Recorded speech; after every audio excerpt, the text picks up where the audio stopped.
Hey,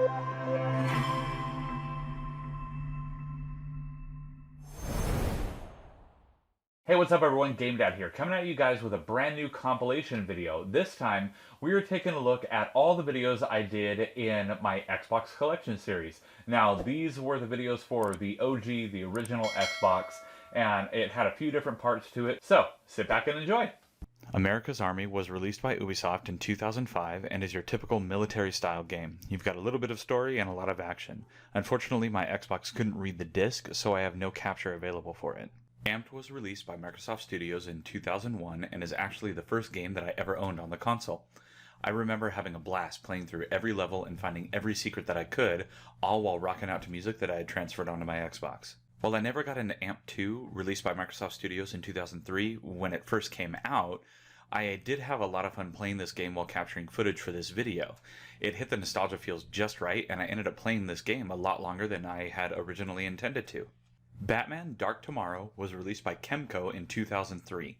As with most things Batman, this game is very dark and gritty, but this game wasn't exactly well received by fans. Unfortunately, my Xbox was having trouble reading the disc for the game, so I couldn't get any usable footage to show you. The Bard's Tale was released by Snowblind Studios in 2004 and is a great game on the Xbox. The game has many jokes and inappropriate or cheesy humor that just adds to the overall aesthetic of the game. With the music component as a spell option, this game also had unique mechanics for an RPG of that time. In Bloodwake, released by Stormfront Studios in 2001, you pilot a waterbound vessel while taking out enemies through onboard guns with unlimited ammo. The controls in this game take a little time to get used to, but if you want a game without a strong story where you can just go blow stuff up, then this game is for you. Brute Force was released by Digital Anvil in 2003 and was for all intents and purposes a Halo game before Halo 2 came out. With much of the same style in terms of gameplay mechanics, Brute Force did offer one new mechanic that really sold this game for me: squad-based combat with 3 other characters to choose from. Conker Live and Reloaded was released in 2005 by Rare and is what would be considered today as an HD remake. This takes everything you loved about Conker's Bad Fur Day and reskins it to make it look even better, while also adding Xbox Live content. Crash Nitro Kart was released in 2003 by Vicarious Visions and is basically Mario Kart but with Crash and the gang instead. Unlike many other copycat kart games, this one actually does a great job of keeping the content fresh and really engaging with the player.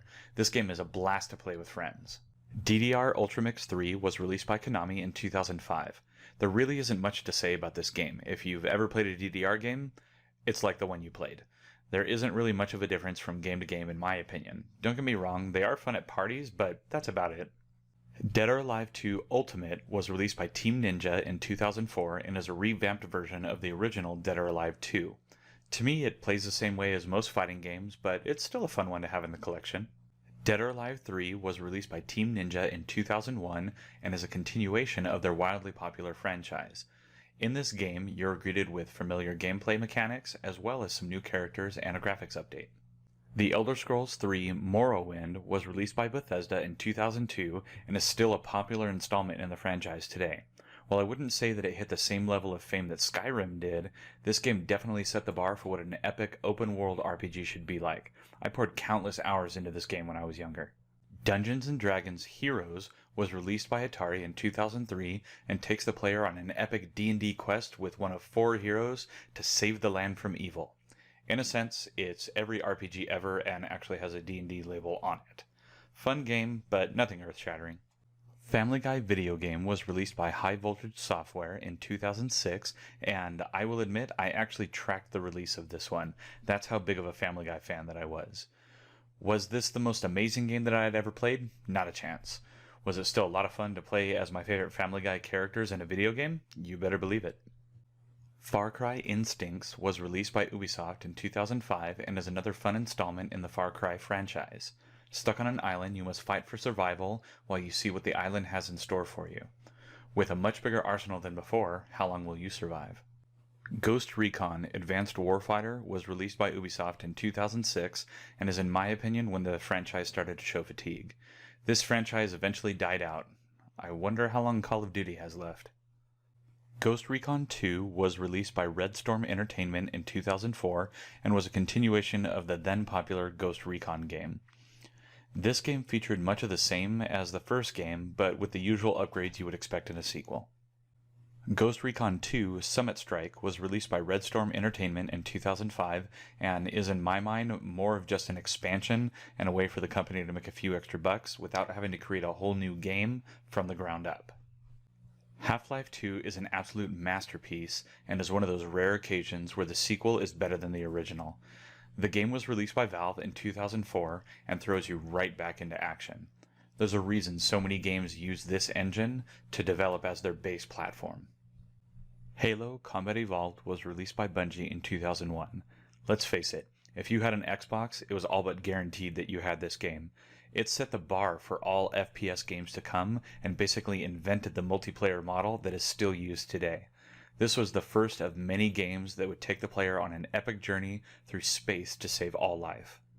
Halo 2 was released by Bungie in 2004 and took everything that you loved about the Halo universe and made it even better, especially the multiplayer.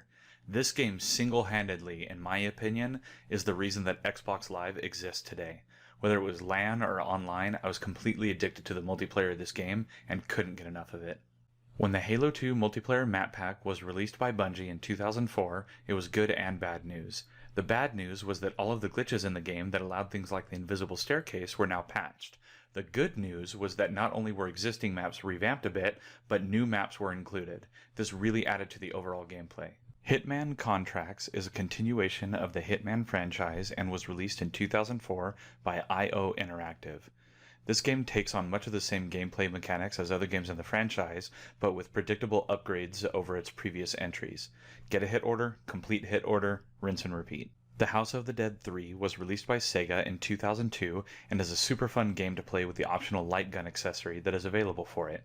It plays just like the other House of the Dead games, but with a graphical update, better AI, and new location. IHRA Professional Drag Racing 2005 was one of those bargain bin titles that I found at a local Goodwill store. I was actually quite surprised to find out that it was actually Bethesda that released this game in late 2004, however, since it's not their usual kind of game. Jet Set Radio Future was released by Sega Sports R&D in 2002, and while this was not the first Xbox game that I had purchased, since that was Amped, it was actually my first Xbox game since it was bundled with my Xbox and a copy of Sega GT 2002. Despite this game being a pack-in title, it is actually extremely fun and takes everything you loved about the Dreamcast game to the Xbox. Matt Hoffman's Pro BMX 2 is in my mind the best BMX game to ever come out. Released by Activision in 2002, this game really capitalized on the BMX lifestyle of the time and improved dramatically over the first game. This game follows the model of a Tony Hawk's Pro Skater game and is actually a lot of fun. Midnight Club 3 Dub Edition was released in 2005 by Rockstar Games and is one of my all-time favorite car games. The customization available for the player for upgrading cars is vast and is a ton of fun to collect resources for. MotoGP was released by THQ in 2002 and was an excellent start to the MotoGP franchise. It is a realistic motorcycle game allowing multiple options for players, including training to learn how to play the game and even do some basic tricks. It has excellent physics and will definitely put your skills to the test. NBA Streets V3 was released by EA Sports Big in 2005 and is a continuation of the NBA Streets series. I'd never been a huge basketball fan, but the game was fun for what it was. I wouldn't necessarily recommend this game, but that's just because I don't really have any personal interest in it. Next up is NCAA Football 2005, released by EA Sports in 2005. In this game you get to play as the top college football teams of the time. This game to me plays just like any other Madden-style football game. Choose your team, play the game, repeat. Oddworld Munch's Oddysee was released by Infogrames in 2001 and is actually the very first game I ever played on an Xbox, and I've loved the franchise ever since. The game is colorful, animated, and has just the right amount of collectible action going on. I had a blast playing this game again to capture footage for this video. Oddworld Stranger's Wrath was released by EA Games in 2005 and takes a new approach to Oddworld gameplay, making this game more of a shooter than an action platformer. It wasn't my favorite in the franchise, but it was still fun to play.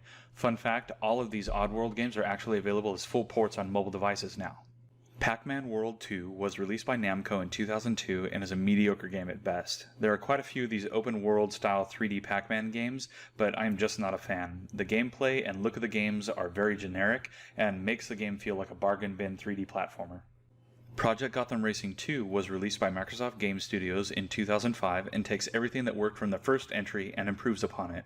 The game has excellent graphics that actually hold up pretty well today, and the racing is fluid and easy to control, and the game overall is a lot of fun.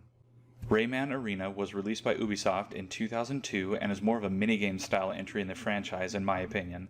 It doesn't take the same side-scrolling approach that the other games have taken in the past, but that's not a bad thing. I still had a lot of fun playing this game, and if you're a fan of Rayman in general, you will probably like this game. Shrek was released by TDK in 2001 and is based on the movie of the same name. Overall, the game felt really dark to me, which was an interesting contrast to the movie. I didn't really care for the clunky controls, and it wasn't very intuitive. Shrek 2 was released by Activision in 2004 and is a much better entry than the first one in my opinion. The game is more vibrant, has much more intuitive controls, and even the camera angle is much better. Spawn Armageddon was released by Namco in 2003 and is a pretty fun entry in the series. It's an action-style game and is pretty common in its overall format, but it was still fun to play as Spawn and use his chains to take out enemies. Star Wars Jedi Knight 2 Jedi Outcast was released in 2002 by LucasArts and is your typical Star Wars action game. You've got a lightsaber, you've got some force powers, and you've got a story to complete. That's a simple description, but the game is actually a lot of fun. Star Wars Knights of the Old Republic was released by LucasArts in 2003 and is one of two of my all-time favorite Star Wars games. I absolutely loved this game when it came out, and even with the game glitches that it has, the game is still insanely fun. With it being an RPG, that just added endless hours of fun to the overall gameplay. Star Wars Knights of the Old Republic 2 The Sith Lords was released by LucasArts in 2004 and is my other favorite Star Wars game. This game picks up right where the first one left off and keeps going on with the same winning formula. I had a blast playing this game and just wish there was even more of it to play. Star Wars Obi-Wan was released by LucasArts in 2001 and is a classic Star Wars game where you get awesome lightsaber play and you also get to go through the game on an exciting new adventure playing as Obi-Wan. Star Wars Republic Commando was released in 2005 by LucasArts and is a pretty fun entry in the franchise. While I'm no longer that big a fan of FPS-style games, this is still a fun entry and follows the genre quite well. Tom Clancy's Rainbow Six 3 was released by Ubisoft in 2003 and is your typical Battlefield or Call of Duty style military game. The game is fun, but it is just another game in a sea of them in this genre.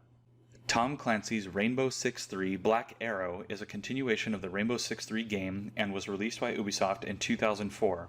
It definitely feels like nothing more than an expansion and is simply a lot more of the same.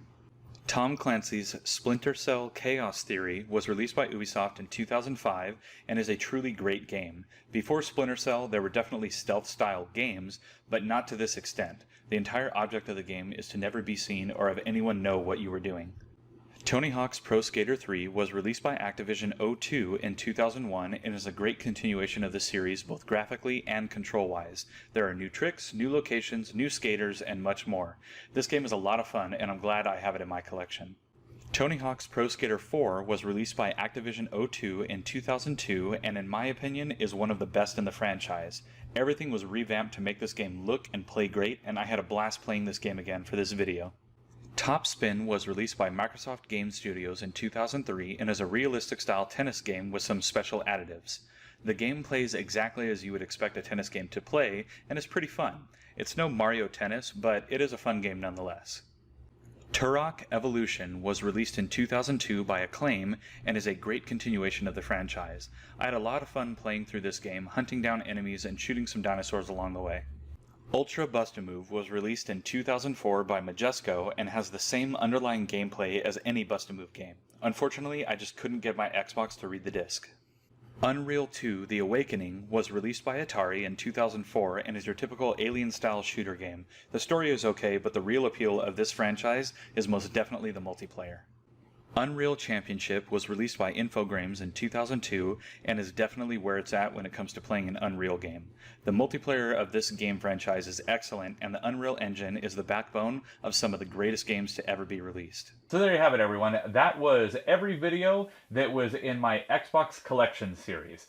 Now, I hope you guys liked today's compilation, and if you did, let me know down in those comments below. And while you're down there, please be sure to also hit those like and subscribe buttons, as well as that little notification bell so you get an alert every time I got a new video coming out. Now, as always, I'm GameDad. I thank you guys for watching, and I'll catch you later.